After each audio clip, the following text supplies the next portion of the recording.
السلام علیکم دوستو، میں ہوں مہتاب احمد اور آپ دیکھ رہے ہیں اس وقت میرا یوٹیوب چینل۔ دوستو آج کی ویڈیو کا موضوع قارون ہے۔ دوستو قارون کا حوالہ ہمیں قرآن و حدیث سے بھی ملتا ہے اور قدیم مصری اور بنی اسرائیل کی تاریخ سے یہ حوالہ جات موجود ہیں۔ جی ہاں دوستو، میں اسی قارون کے حوالے سے آج بات کرنے والا ہوں جو روئے زمین کا سب سے مالدار ترین شخص تھا۔ پیارے دوستو، ایک تاریخی حوالے کے مطابق قارون کے خزانوں کی چابیاں اور کنجیاں تقریباً 70 اونٹوں اور خچروں پر لادی جاتی تھی۔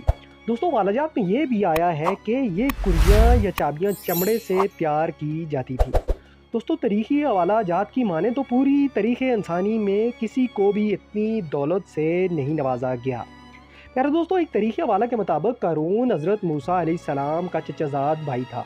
قارون ایک خوبصورت اور وجیح شخص تھا، اسی وجہ سے بنی اسرائیل کے لوگ اس کو منور کے نام سے بھی یاد رکھتے تھے۔ پیارے دوستو، کہا جاتا ہے قارون اپنی جوانی کے شروع کے دور میں انتہائی نیک اور بااخلاق مانا جاتا تھا، اور قارون کے بارے میں مشہور ہے یہ تورات کا بہت بڑا عالم بھی تھا۔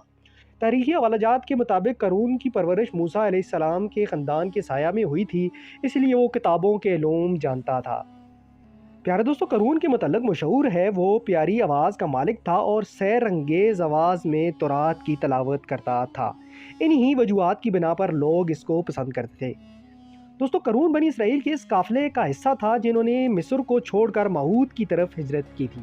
دوستو ماہوت میں جاتے ہی قارون کے حالات یکدم بدل گئے اور اس کے پاس بے پناہ مال و دولت آ گئی۔ دوستو قارون کا ذکر قرآن کریم میں بھی بیان کیا گیا ہے۔ قرآن کریم میں آیا ہے کہ بے شک قارون موسیٰ علیہ السلام کی قوم میں سے تھا، پھر اس نے قوم پر زیادتی کی اور ہم نے اس کو اتنے خزانے عطا کیے جن کی کنجیاں اٹھانا ایک جماعت پر بھاری تھا۔ دوستو ایک اور جگہ فرمایا، جب قارون کو اس کی قوم نے کہا اتنا گھمنڈ نہ کرو، بے شک اللہ تعالیٰ فخر و گھمنڈ کو پسند نہیں کرتا، اور جو تجھے اللہ تعالیٰ نے دیا ہے اس سے اپنی آخرت کی طلب کر، دنیا کو سب کچھ نہ سمجھ، اور احسان کر جیسے تجھ پر اللہ تعالیٰ نے احسان کیا، اور زمین پر فساد برپا نہ کر، بے شک اللہ فسادیوں کو پسند نہیں فرماتا۔ پیارے دوستو، تاریخی حوالہ جات میں موجود ہے جب زکوٰۃ کا حکم نازل ہوا تو قارون نے حضرت موسیٰ علیہ السلام سے وعدہ کیا کہ وہ اپنے مال کا 1000واں حصہ زکوٰۃ کے لیے نکالے گا، لیکن جب اس نے زکوٰۃ کا حساب کتاب لگوایا تو اس کی دولت کا ایک بڑا حصہ زکوٰۃ کا نکلا، جس پر وہ زکوٰۃ دینے سے منکر ہو گیا۔ پیارے دوستو، زکوٰۃ سے بچنے کے لیے اس نے ایک سازشی چال چلی۔ اس نے بنی اسرائیل میں سے اپنے کچھ حمایتیوں کو ایک جگہ اکٹھا کیا اور ان کو بدظن کرنا شروع کیا۔ دوستو قارون نے لوگوں کو گمراہ کیا اور کہا، اے لوگو، موسیٰ علیہ السلام نے ہم سے بہت سے امور پر کام لیا ہے اور اب ہمارا مال بھی لینا چاہتے ہیں۔ تم لوگ ایک فحشہ عورت کو لے کر آؤ، اس کو کچھ رقم دے کر نعوذ باللہ حضرت موسیٰ علیہ السلام کو بدکار ثابت کر دیتے ہیں۔ دوستو واقعات میں بیان ہوا ہے کہ قارون اور اس کے حواریوں نے لوگوں کو جمع کیا اور حضرت موسیٰ علیہ السلام کو بھی مجمع میں بلا لیا اور حضرت موسیٰ علیہ السلام سے سوال کیا کہ ہے موسیٰ، زنا کی کیا سزا ہوتی ہے؟ پیارے دوستو، قارون اور اس کے گروہ کے اس سوال پر حضرت موسیٰ علیہ السلام نے جواب دیا کہ جو بھی زنا کرے اس کو سنسار کر دیا جانا چاہیے حتیٰ کہ وہ مر جائے۔ پیارے دوستو، اس پر قارون نے جواب دیا کہ اگر آپ نے ایسا کام کیا ہو تو پھر بھی کیا سزا یہی ہوگی؟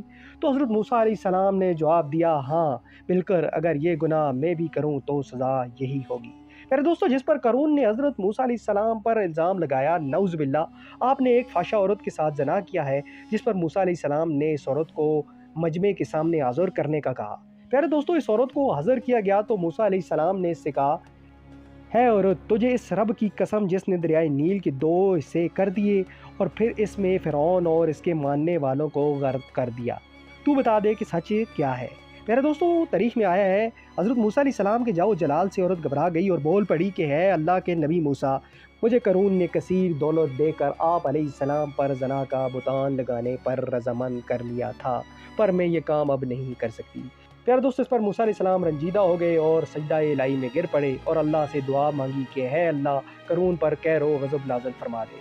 اور پھر ایسا ہی ہوا، قارون سے سب لوگ جدا ہو گئے اور وہ اللہ کے عذاب کا شکار ہو گیا۔ پیارے دوستو، حضرت موسیٰ علیہ السلام نے اللہ کے حکم سے زمین کو حکم دیا تو قارون، اس کا گھر، اس کا خزانہ اور اس کے ساتھی زمین بوس ہونے لگے اور دیکھتے ہی دیکھتے زمین ان کو نگل گئی۔ دوستو، قارون اور اس کے خزانے کے متعلق متعدد تاریخی حوالہ جات موجود ہیں اور قیامت تک قارون اور اس کی دولت کا قصہ انسانوں کے لیے عبرت بنا رہے گا۔ پیارے دوستو، یہ تھی میری آج کی ویڈیو۔ امید ہے میری یہ ویڈیو بھی آپ کو پسند آئی ہوگی۔ اگر ویڈیو پسند آئی ہے تو اس کو لائک کریں، کمنٹ سیکشن میں کمنٹ کریں اور میرے چینل کو سبسکرائب کریں۔ مجھے دیجیے اجازت۔ اللہ حافظ۔